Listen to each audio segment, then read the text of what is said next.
नमस्कार, मैं हूं अंचल सोनी और आप देख रहे हैं राजीव टाइम्स। आइए रुक कर लेते हैं टॉप 10 खबरों की ओर। राजस्थान के जैसलमेर में कल भीषण बस अग्निकांड हो गया था। इसमें शिकार 20 लोगों की पहचान के लिए उनके परिवार के 2 सदस्यों की डीएनए सैंपलिंग शुरू हो गई है। डीएनए सैंपलिंग के लिए जोधपुर के महात्मा गांधी और जैसलमेर के जवाहर हॉस्पिटल में इंतजाम किए गए हैं। इसमें पहले मंगलवार देर रात 19 शवों के जैसलमेर से बुधवार लाया गया। इनमें एक पोटली भी थी जिसमें केवल हड्डियां थी। वहीं एक व्यक्ति की डेड बॉडी पहले से ही जोधपुर में थी। आपको बता दें, मंगलवार दोपहर 3:30 बजे जैसलमेर जोधपुर हाईवे पर एसी स्लीपर बस में आग लग गई थी, जिसमें 20 यात्रियों की जिंदा जलने से मौत हो गई थी।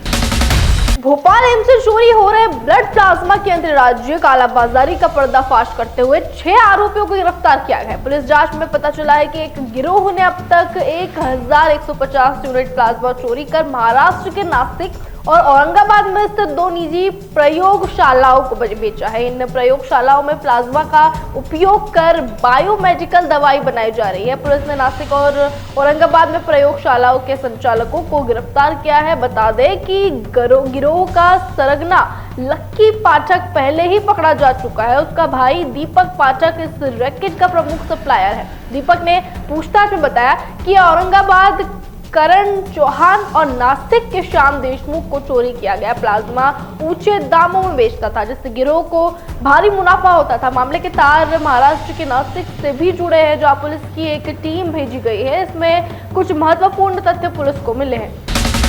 लोकायुक्त टीम ने रिटायर्ड आबकारी अधिकारी धर्मेंद्र भदौरिया के 8 ठिकानों पर छापेमारी की है। इंदौर में कैलाश कुंज बिजनेस स्काई पार्क सहित 7 और ग्वालियर में इंद्रमणि नगर स्थित घर पर सर्चिंग की जा रही है। सूत्रों पर यकीन करें तो कार्रवाई के दौरान अब तक 75 लाख रुपए नगद, 1.5 किलो सोना, महंगी गाड़ियां, परफ्यूम और एक रिवॉल्वर बरामद की गई है। बता दें, धर्मेंद्र सिंह भदौरिया 1987 में भर्ती हुए थे और अगस्त 2025 में वे रिटायर हो गए थे।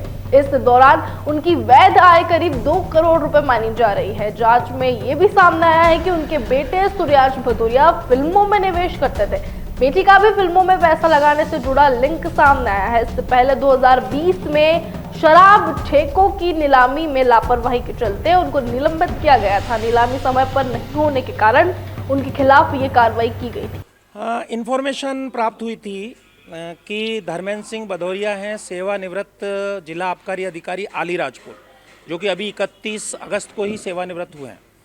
इनके बारे में सूचना मिली थी कि इन्होंने आय से बहुत अधिक संपत्ति अर्जित की है और गैर आनुपातिक रूप से इन्होंने संपत्ति अपनी आय से बहुत ज़्यादा प्राप्त की है। इस पर सत्यापन कराया गया तो आज इनके करीब 8 ठिकानों पर एक साथ रेड हुई है। इस रेड में इंदौर पुलिस अधीक्षक श्री राजेश सहाय साहब लीड कर रहे हैं और सपोर्ट में हमारे साथ उज्जैन की टीम है और ग्वालियर की टीमें भी हैं। इंदौर में इनके 60 ठिकानों पर, जिनमें कि कैलाश कुंज का इनका आवास, काउंटी वाक का इनका निर्माणाधीन आवास, यवी ग्रीन स्थित इनका फ्लैट और बिजनेस स्काई पार्क में इनके 3-4 ऑफिस, जहाँ की इनकी बेटी और बेटा इनके बिजनेस करते हैं, वहाँ 7 जगह यहाँ पर। और ग्वालियर में विवेक नगर में मकान नंबर 7 है, मेला मैदान के पास, वहाँ ग्वालियर की टीम ने रेड की है एक साथ। और ये 7 जगह पे इंदौर और उज्जैन की लोकायुक्त की टीमों ने रेड किया है। शुरुआती उसमें अभी चूँकि रेड की कार्रवाई बहुत जल्दी है, अभी चल रही है। शुरुआती में हमको इनके घर से, जहाँ मैं खड़ा हूँ कैलाश कुंज के घर से, अभी तक 75 लाख रुपए नगद, 1.5 किलो के लगभग सोने की बार और करीब 4 किलो के आसपास आभूषण हैं, जिनमें लगभग 1 किलो, मैं सोचता हूँ अभी तुलाई होगी, 1 किलो आभूषण सोने के हैं और लगभग 2.5-3 किलो चांदी के। और घड़ियाँ हैं, काफ़ी महंगी घड़ियाँ हैं, परफ्यूम है, रिवॉल्वर है, राइफल है, इस तरह की काफ़ी महंगी साड़ियाँ हैं। तो इस तरह की काफ़ी यहाँ पर इनके घर से इन्वेंट्री जब्त हो रही है। तो जो अभी प्रक्रिया चल रही है। अनुमान क्या लगता है कितने करोड़ तक का ये पूरा फिगर पहुंच सकता है? हमारा अनुमान ये था कि इनकी आय अभी तक सभी जो इनकी वेतन से लगभग 2 करोड़ के आसपास रही है पूरे ड्यूटी के दौरान, पूरे सेवा काल में। ये 1987 के भर्ती उपनिरीक्षक से हुए थे आबकारी में, और जब रिटायर हुए तो जिला आबकारी अधिकारी के पद से रिटायर हुए 1987 में उपनिरीक्षक 87 में। Okay sir. तो इनकी पूरी आय वेतन भत्तों से लगभग 2 करोड़ रुपए हमने आकी है, जो कि अभी विभागों से और वेरीफाई की जाएगी जहाँ जहाँ इनकी पोस्टिंग रही है। और लगभग अभी तक प्राथमिक तौर पर 7-8 करोड़ के आसपास का इनका व्यय अभी तक आया है, जो कि अभी लॉकर खोले जाने हैं। इनका एक लॉकर यहाँ ICICI बैंक में ज्ञात हुआ है, और ग्वालियर में भी इनका लॉकर है। अभी इनके लॉकर भी ऑपरेट कराए जाएंगे, खोले जाएंगे, तो ये बढ़ सकता है। भदौरिया साहब कहाँ? भदौरिया साहब अपने आवास पर ही हैं और हमारे साथ विवेचना में सहयोग कर रहे क्या हैं। बताया उन्होंने, ये केस कहाँ से उन्हें मिला, क्या कुछ इसके बारे में उन्होंने जानकारी दी? वो बताया है कि उनका कहना है कि काफ़ी समय से मैं सर्विस में हूँ, पिताजी के समय का भी है, और मेरे कुछ शादी के उसमें गिफ्ट में आया है, और इस तरह का उन्होंने इनके बेटे और बेटी वो क्या करते हैं, क्या बिजनेस है? इनकी बेटी डिजाइन चैलेट करके एक संस्थान चलाती है, जो कि एमटेक है। 2017 में इन्होंने एक डिजाइन चैलेट खोला था, जो कि इनका कंस्ट्रक्शन के उसमें आर्किटेक्ट का काम है, चूँकि एमटेक है आर्किटेक्ट से। और उनकी एक फर्म है जो पार्टनरशिप में चलाती हैं, जिसका कार्यालय वहाँ जो C21 के सामने बिजनेस स्काई पार्क में है। इनका बेटा एक 2-3 पिक्चरों में एग्जीक्यूटिव प्रोड्यूसर रहा है। उन फर्मों की भी जानकारी ले रहे हैं जिन कंपनियों में वो साझीदार हैं। एक MI जेंटे करके एक फर्म है, एक ये है इमेजिनरी पिक्चर्स है, इनमें इनका बेटा डायरेक्टर है, और कुछ फिल्में इन्होंने बनाई हैं जिसमें कि एग्जीक्यूटिव प्रोड्यूसर रहा है। क्या विदेशों में भी कुछ इन्वेस्टमेंट की बात सामने आ रही है कि उन्होंने कुछ विदेशों में भी पैसे लगाए हैं? विदेशों में इन्वेस्टमेंट तो के कोई दस्तावेज नहीं मिले हैं, लेकिन एक यूरो की गड्डी मिली है, 100 यूरो मिले हैं, जो लगभग बाजार की भाव से 4.5 लाख रुपए होते हैं। तो 100 यूरो इनके घर से एक गड्डी 100 यूरो की मिली। इनके खिलाफ शिकायत कब हुई थी, कब ये सब पूरा मामला संज्ञान में आया कि जब लोकायुक्त ने की जांच की शुरुआत की? क्या इनकी गोपनीय शिकायत हुई थी, सूत्र सूचना में उस शिकायत का सत्यापन किया गया था, और उस सत्यापन पर से शिकायत के लगभग काफ़ी बिंदु सही पाए गए थे, तो उसमें आज रेड प्लान। ये पदस्थ कहाँ कहाँ रहे अपने ड्यूटी के दौरान पर? ये ज़्यादातर इंदौर में पदस्थ रहे हैं, भिंड में रहे हैं, खंडवा में रहे हैं, ऐसी जानकारी मिली है। अलीराजपुर से सेवानिवृत्त हुए हैं। अलीराजपुर से, उसके बाद से इंदौर भी रहे? नहीं, अलीराजपुर से 31 अगस्त को ही सेवानिवृत्त हुए 2025 में। उसके बाद से इंदौर में? नहीं, सेवानिवृत्त हो गए। नहीं, रिटायर होने के बाद इंदौर? अभी इंदौर में अपने आवास पे ही। अच्छा, ग्वालियर में कौन कौन रहता है?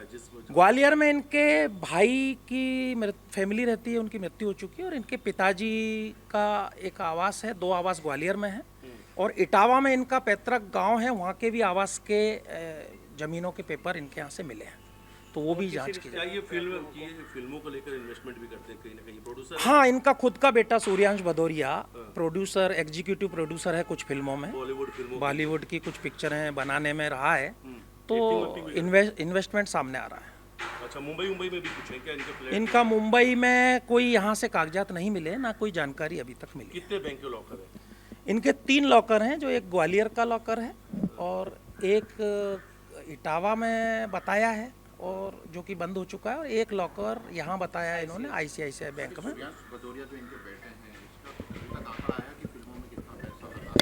वो आंकड़ा अभी हम दस्तावेज चेक कर रहे हैं, उनके रूम की भी चेकिंग हो रही है, तो उसमें कोई दस्तावेज सामने आते हैं तो उससे ज्ञात होगा।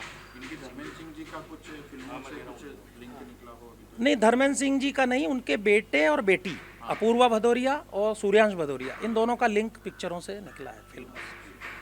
और ये सुबह से कितने बजे आप लोगों ने सर ये रेड शुरू? हम यहाँ एग्जैक्ट 5:45 बजे हमने रेड की सुबह। कितनी टीमें सर ये? 8 ठिकानों? 8 टीमें हैं, 7 टीमें इंदौर में सर्च कर रही हैं, और एक टीम ग्वालियर में सर्च। कितना वक्त लगेगा, क्या लगता है आज पूरे दिन ये सर्च होगा? लगभग यहाँ पर घर पर काफ़ी पूरे दिन लगेगा। बाकी टीम हो सकता है जो कार्यालयों में गई हैं वो जल्दी फ्री हो जाएंगी, जल्दी हो जाएगा, लेकिन यहाँ घर में काफ़ी सामान है। एक आखिरी सवाल, कितने बैंक अकाउंट इनके? इनके करीब 8 बैंक अकाउंट तो अभी तक प्राप्त हुए हैं, 7-8 बैंक अकाउंट, जिसमें FD वगैरह और वो हैं। बाकी उनका हिसाब अभी नोट किया जा रहा है, अभी प्रक्रिया चल रही है, चूँकि अभी 3-3.5 घंटे ही हुए हैं। महापौर पुष्पमित्र भार्गव ने अधिकारियों को निर्देशित करते हुए कहा कि दीपावली पर हर साल राजवाड़ा और जहां भी परंपरागत रूप से लगने वाली रेहड़ी एवं पटरी की दुकानें लगती है वो त्योहार के समय में लगी रहेंगी। ऐसे दुकानदारों को परेशान न किया जाए। मान सम्मान के साथ स्वदेशी दीपावली को आगे बढ़ाने के लिए रेहड़ी पटरी वाला दुकानदार दीपावली की उपयोगी वस्तुओं को बेचने के लिए स्वतंत्र है। महापौर श्रीमती भार्गव ने रेहड़ी पटरी दुकानदारों को दीपावली की अग्रिम शुभकामनाएं भी दी है। नमस्कार, आप सभी को शुभ दीपावली। यह दिवाली स्वदेशी वाली आत्मनिर्भर भारत के संकल्प के साथ हम सब स्वदेशी दिवाली मनाएं और विशेष रूप से हमारे रेहड़ी और पटरी वाले भाई बहनों को मैं दिवाली की शुभकामनाएं भी देता हूं और हर वर्ष की तरह परंपरागत रूप से लगने वाली सभी रेहड़ी पटरी मान सम्मान और स्वाभिमान के साथ स्वदेशी दिवाली को आगे बढ़ाने के लिए लगी रहेंगी। मैंने सभी अधिकारियों को निर्देश दिए हैं कि राजवाड़ा और जहां जहां भी परंपरागत दुकानें रेहड़ी पटरी की लगती हैं वे सब दिवाली की उपयोगी वस्तुओं को बेचने के लिए स्वतंत्र हैं।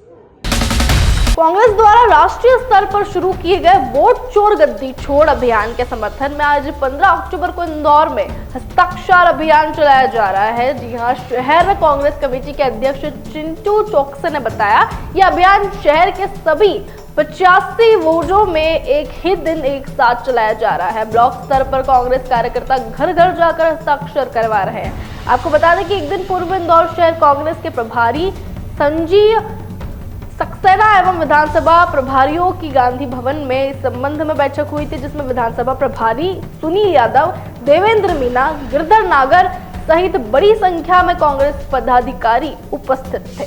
देखिए, आज पूरे इंदौर के अंदर 85 वार्डों में एक साथ हमारे मंडलम अध्यक्ष जो हारे जीते पार्षद है और हमारे पूरे संगठन के नेताओं के द्वारा एक बड़ा अभियान वोट चोर गद्दी छोड़ के खिलाफ हस्ताक्षर अभियान चलाया जा रहा है। उसके अंदर आप देखिए पब्लिक अपने आप रुक कर आ रही है साइन करने और बोल रही है वाकई में हमारा वोट चोरी हुआ।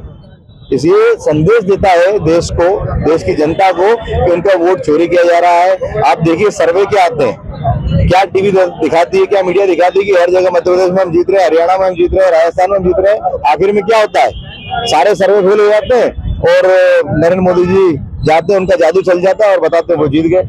जबकि ये सब केवल वोट की चोरी की जा रही है, ईवीएम के द्वारा की जा रही है, मतदाता सूचियों में गड़बड़ी करके की जा रही है। इतना बड़ा सबूत राहुल गांधी जी द्वारा आप देखिए लोकसभा हो हर जगह उनके द्वारा पेश किया गया, पर मोदी सरकार किसी भी प्रकार से इस पर बोलने के लिए राजी नहीं है और पूरी तरह भ्रष्ट सरकार जो है उसे पब्लिक के सामने लाने के लिए आज कांग्रेस इस आंदोलन को कर रही है और इंदौर के साथ पूरे मध्य प्रदेश में आंदोलन लगातार जीतू पटवारी द्वारा चलाया जा रहा है। क्या कितना इफेक्ट पड़ेगा इस आंदोलन से? देखिए इफेक्ट आप देख सकते हैं कि सोशल मीडिया, हम स्टेटस हो, फेसबुक हो, ट्विटर हो, हम सब कुछ इसके द्वारा चलाएंगे। पब्लिक में ज्यादा मैसेज पहुंचेगा। आज 85 वार्डों में एक साथ ये कार्यक्रम हो रहा है। इंदौर के अंदर भी इसका एक अच्छा मैसेज है।